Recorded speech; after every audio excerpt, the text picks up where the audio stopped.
दुनिया में कुछ परिंदे ऐसे भी हैं जो इतने नायाब हैं कि आम इंसान ने उन्हें कभी देखा ही नहीं। ये परिंदे ज्यादातर अमेज़न के घने जंगलात, अफ्रीका के सुनसान जंगल और खतरनाक दलदली इलाकों में पाए जाते हैं। आइए आज आपको दिखाते हैं दुनिया के चंद सबसे अजीब और नायाब परिंदे।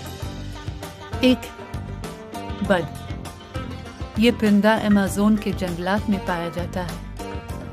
इसे दुनिया का सबसे बदबूदार परिंदा भी कहा जाता है क्योंकि ये पत्ते खाता है और उसका हाजमा बिल्कुल गाय जैसा होता है। इसके बच्चे अपने पैरों में पंजे रखते हैं जिनसे वो दरख्तों पर चढ़ते हैं। 2. Shoebill Starc.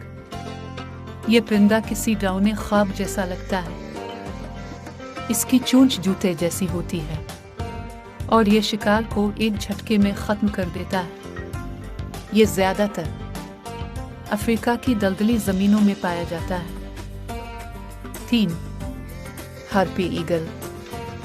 ये दुनिया का सबसे ताकतवर उकाब माना जाता है।